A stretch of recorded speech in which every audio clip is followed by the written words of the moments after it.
Welcome to Milwaukee Cooking. I'm your host, Chef David Grandbois. Now, since many of you don't know me, I would like to take some time and tell you a little bit about my background. I started my career at the age of 16 at a local Tex-Mex franchise. I worked many different venues up until the country club, where my passion for cooking was truly discovered. That's when my ambitions led me to MATC and my career. I have been a chef for 6 years now. Well, now that you know a little bit about me, let's talk about food. As the title suggests, I will be preparing a couple of traditional Milwaukee ethnic dishes. Today we will be looking into the Polish and German traditions with pierogi and Wiener Schnitzel respectively. Now, before I start preparing the dishes, I would like to show you a conversation I had this week's guest commentator, Gagliano. Utilizing his many years of experience, he will give us insight into each dish, starting with pierogi. Let's take a look. Talking with Al Gagliano about Milwaukee traditions and ethnicity. Al, could you tell us a little bit about your background? Right, it started right here at MATC. I went to chef school here, and then from chef school I went into all phases of cooking, from cooking in the hospital to supper clubs, to country clubs. So I have a pretty good, even the short order cooks, so I have a pretty good knowledge of all the different phases of cooking and what the trends are in Milwaukee, and I've been following that because I am in sales now, and it helps me help other people because I have the experience. And what are you doing now?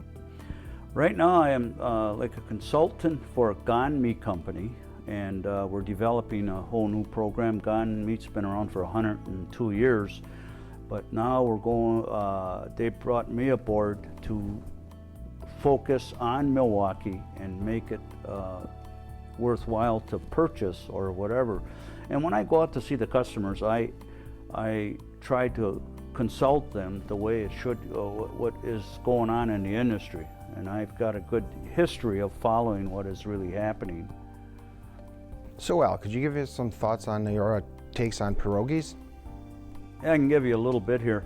Of course, that's a Polish dish, and it's more like a ravioli with the flour and the sour cream. It's really a nice thing. Now again, when the Polish made this, they were on a pretty tight budget, and it was a nice filler, you know, to fill your stomach up. But what's happened in the last few years with the heavy Polish cooking, it's going sort of to the wayside, and I hate to see that. But again, it's a lot of heavy cooking, like the blood duck soup and the blood sausage, and it's a shame. We had some of the most beautiful restaurants. The Polish restaurants in this town were just fantastic. But what's happened is the people are pulling away. And pierogi, that's fantastic. If you ever want to make something, which you'll be seeing in a little bit, I'd like to have some myself when you're done with it.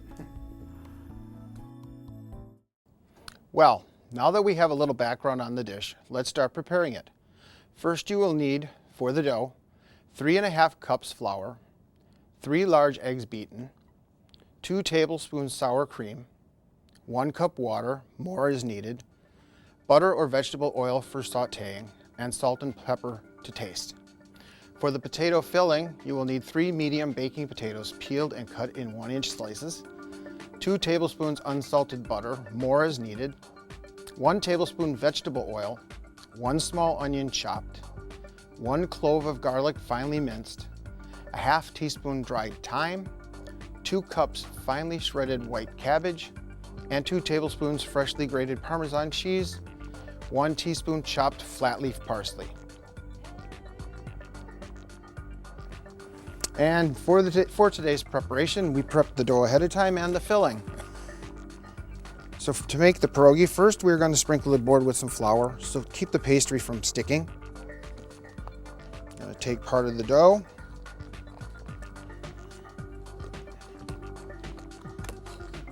work it on the board. Our pan is heating up nicely right now. Give it a little more fire. We are going to roll the dough out. The rings that I have on the rolling pin are to help the dough stretch and keep it at the same length, same width, I should say.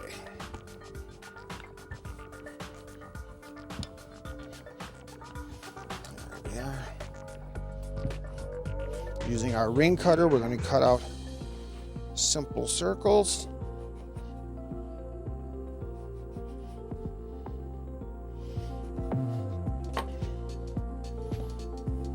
Get rid of the excess. With our number 16 scoop, we will take our potato filling,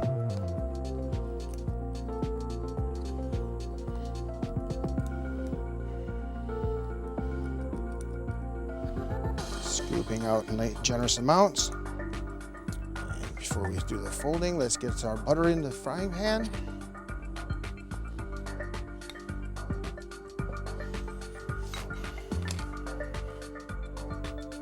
Get a nice heat on that. Now taking the pierogies, we're going to gently fold the dough over the pastry or over the filling.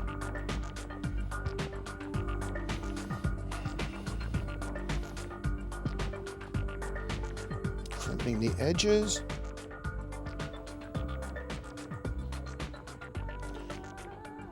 First time I had pierogies was about 10 years ago. I fell in love with them. They are so simple but so good. Using a fork, we're going to crimp the edges.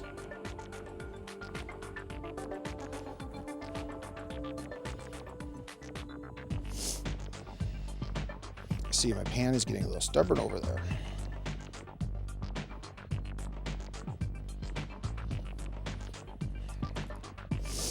I want to make sure they're crimped nice so that no filling comes out. There we are.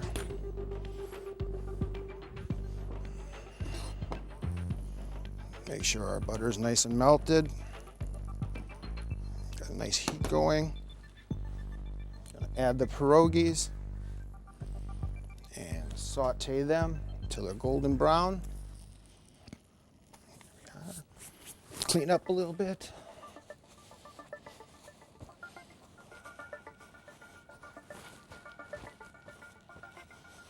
Got myself there. All right.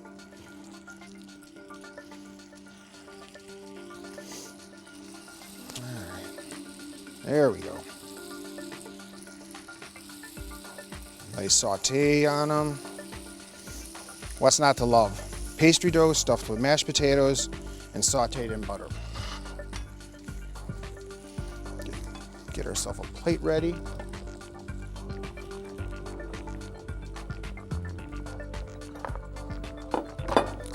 Area a little bit.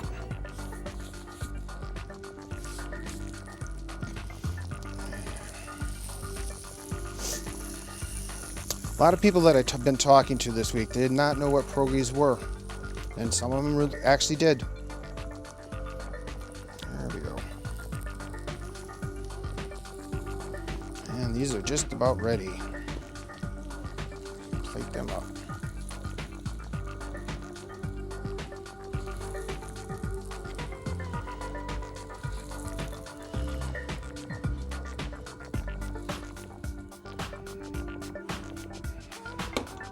And for a garnish, I like to just take a fresh lemon, give it a nice squeeze,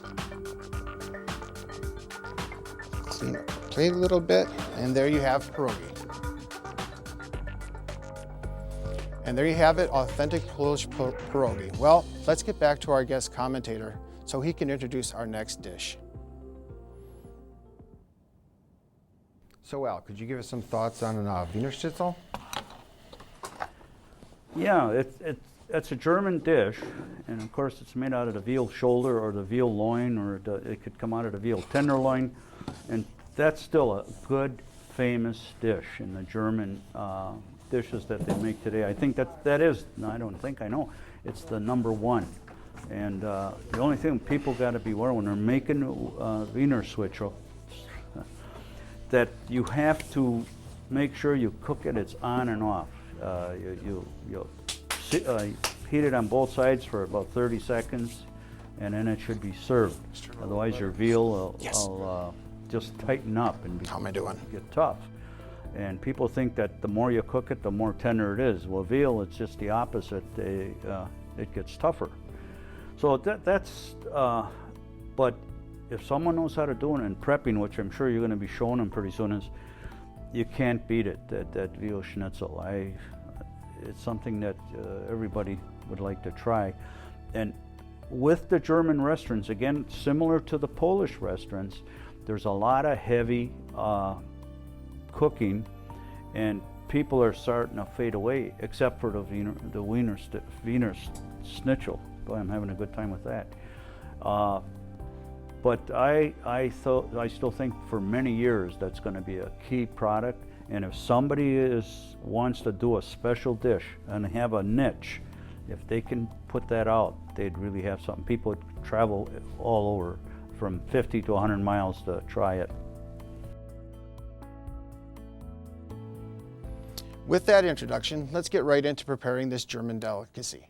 First, we will need 1.5 pounds veal cutlets, a 1/2 inch thick, a 1/4 cup of flour, 1 teaspoon salt, a 1/4 teaspoon black pepper, 1 beaten egg, 1 tablespoon milk, 1 cup fine breadcrumbs, cooking oil for sauteing, and lemon wedges for garnish. So the first thing we need to do is we need to add our salt and pepper to our flour, season it up. I have my spoon over here. Put some butter in the pan.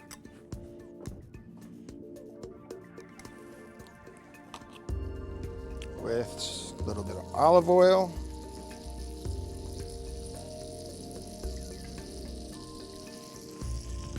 Traditionally, Wiener Schnitzel is made with veal, but it can be made with pork chops, it can be made with turkey cutlets, anything you really would desire. Give that a toss. See how our butter is doing here.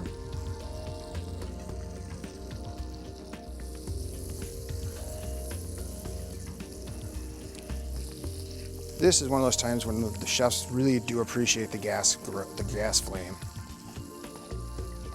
There we go. And we're going to do a wet hand, dry hand technique. Right into the flour, into the wet, into the breadcrumbs,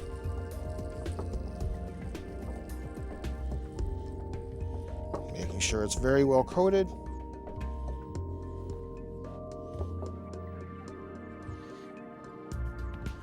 And into the frying pan.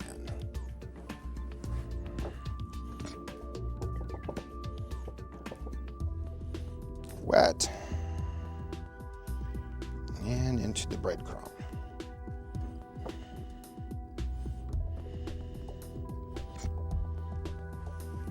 Into the frying pan. Clean up a little bit. Turn it up a little bit.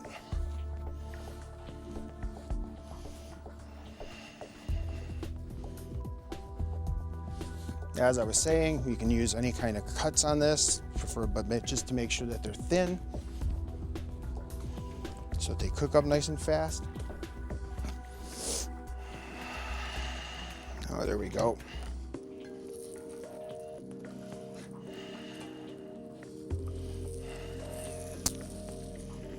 First time I had Wiener Schnitzel was at a little restaurant down in Cudahy, where they served it straight up with sauteed green beans. There we go.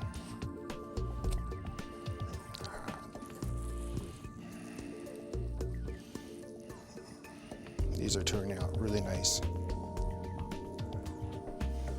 About 20 more seconds. Get our plate ready. There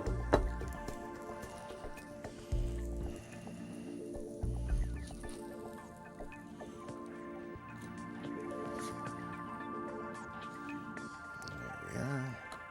Garnished with a fresh squeeze of lemon.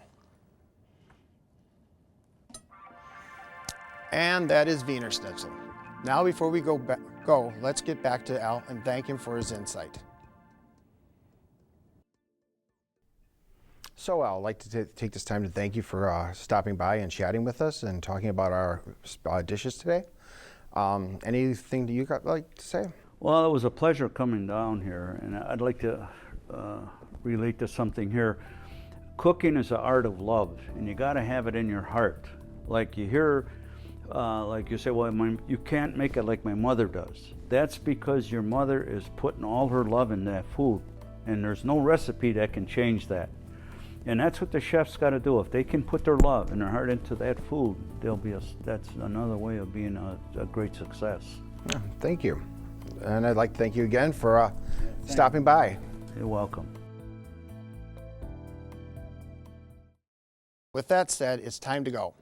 I hope you enjoyed the program, but more than that, I hope you learned something about the diverse ethnic community we have in Milwaukee. It's what makes the city such an interesting place to live and eat. Until next time, I'm David Grandbois Jr. wishing you an excellent cooking experience.